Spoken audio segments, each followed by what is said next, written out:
Hello guys, welcome back once again to another episode of Learn Data Analytics with Blessing. And in today's video, we'll be looking at SQL constraints. So what are SQL constraints? These are constraints that allows you to specify rules for data in a table. You remember how we treated data validation in Microsoft Excel, how I defined it to be you placing a restriction on a type of data to be entered into a cell or a box in Microsoft Excel. Exactly the same thing here with SQL constraints. And what would they do?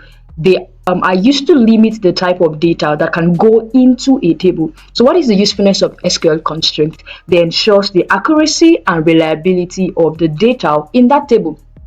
So if there's any violation between the constraint and the data action, maybe you're trying to insert data into a table that has a restriction applied to it or a constraint added to it, there might be issues. The action can get aborted.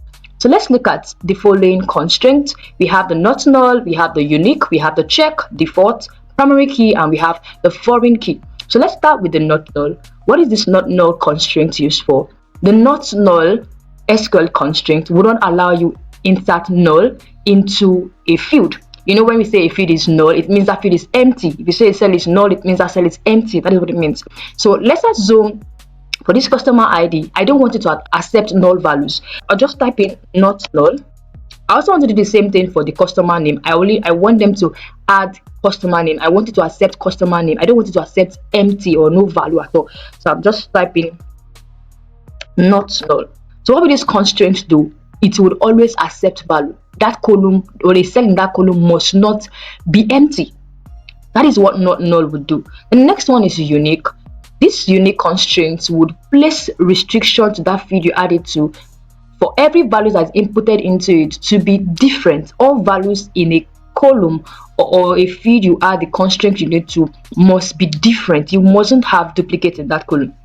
So let's say I want to add it to this customer ID because I don't want it to contain duplicates. Ideally, unique identifier column should not contain duplicates. So I'll come here and type in unique. So I already add this constraint to this column. It means that this column will not accept null values as well as every values in the customer ID would be unique. And the next thing is a check. What would this check allow you to do? The check constraint is used to limit the value range that can be placed in a column. So let's say for this customer age, I only want to see customers, or I only want customers whose age are from 18 and above to be stored in this particular table. So I'll come here and type in check, then open my parentheses, and I'll add where customer age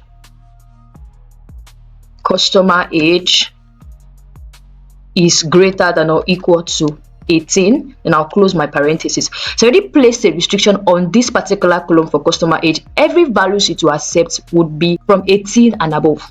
It will accept values from 18 and above.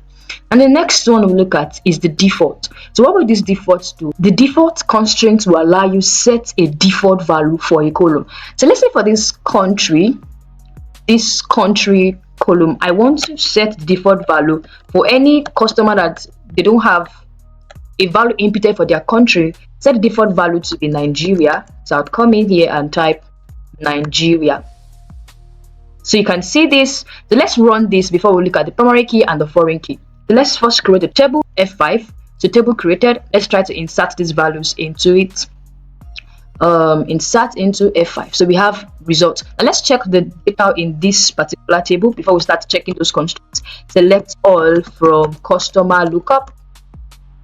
So we have this here. Let's run everything to see the data in that table, F5.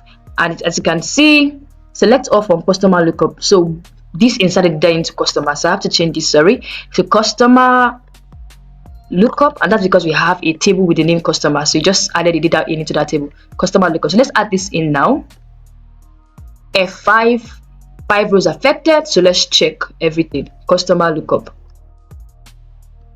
So you can see we have the table. So let's try to check all the constraints. Let's say I want to add another person's details or two more person's details. So let's see. I would first remove this. If I try to, don't forget we added the constraint not null, then unique. It means it doesn't accept null values or accept duplicate.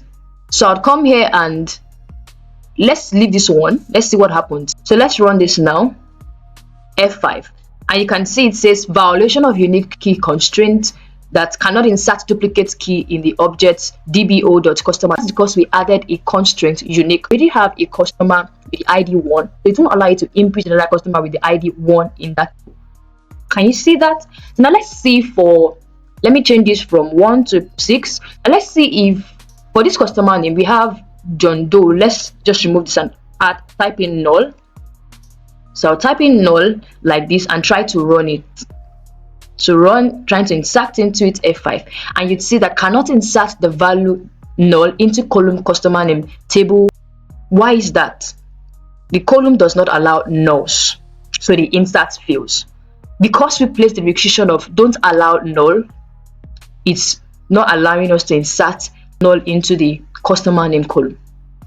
Let's look at for the age, the check constraint we added for the customer age. Let's come here and let me type in 16.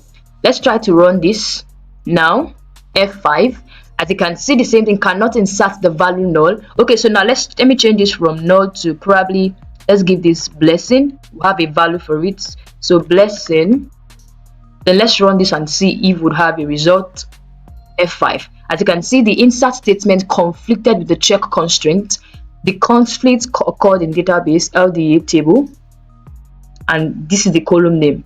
That is because we specify that every age of the customer must be from 18 and above, and because we are inputting a value that is below 18, it's not allowing us insert data.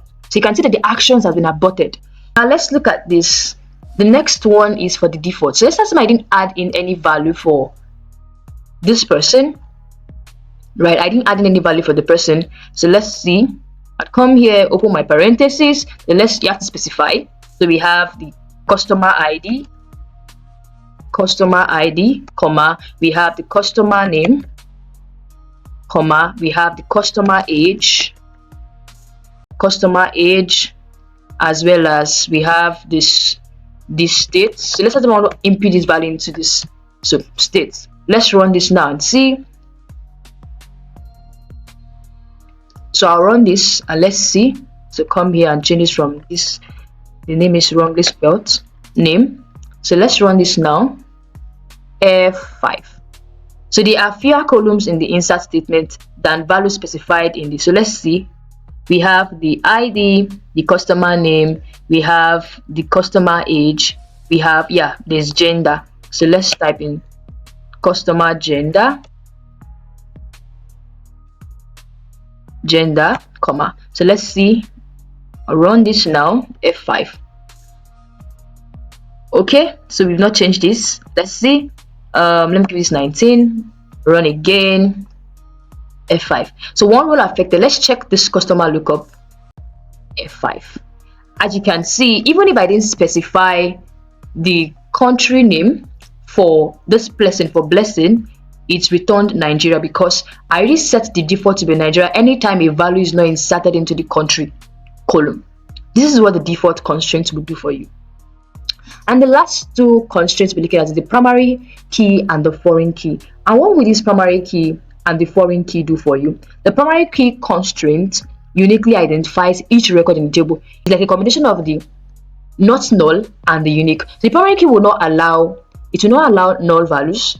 It will also not allow you to add duplicates to a column. So let's look at it using the others table we want to create. So I'd come here and say other ID int, then I'll type in primary key. Instead of typing not null and unique, just use primary key because it's like a combination of both the not null and the unique constraints. It will not allow you to insert null values into the table order fact, as well as it will not allow you to add in duplicate into this table. And the next one is the foreign key. And what will this foreign key do for you? This foreign key constraint is used to prevent actions that will destroy links between tables. You look at this other fact and the lookup table, you'd see that here we have customer ID here. I would also have customer ID that serves as the primary key here in the customer ID, in the customer lookup table, I mean. So how do I link this customer lookup and this others fact table? With the foreign key constraint, this will not prevent anything that would want to disrupt the relationship between both the other fact table and the customer lookup table. So this foreign key is like a field in the other fact table that will refer to the primary key in lookup table for customers. So I'll just come here and type in foreign key foreign key. Then I'll have to put references. Foreign key references what? It references the customer ID and the customer lookup table. So I'll type the customer lookup, open my parentheses, then type in the customer ID. Close my parentheses. So what am I saying? I'm saying that this customer ID here in the other fact table, here it references the customer ID in the customer lookup table. If you go back to the customer lookup, you would see that we have customer ID here. So this foreign key constraint we add here will not allow anything destroy the relationship between this other fact table and the customer lookup table. So let's run this now. Let's create this F5. You can see. Then let's try to insert values into it. F5, and we have to fix this, the name. Let's fix this others fact. So please at your end try to change that to others fact. So it's trying to add this into the other fact table, to the others table we have on this database, which is, you can see we have dbo.others here. So let's run this. F5, 5 rows affected. Let's try to select all from the others fact table. So I'd come here and say select all from others fact, then F5 to run this. So you can see we have this. This is what the SQL constraints are used for, to place restriction on the type of data to be entered into your table in SQL. I hope you've been able to pick one or two from this video. As usual, don't forget to like, share, and hit that subscribe button if you are yet to. Meet again in our next video. Bye.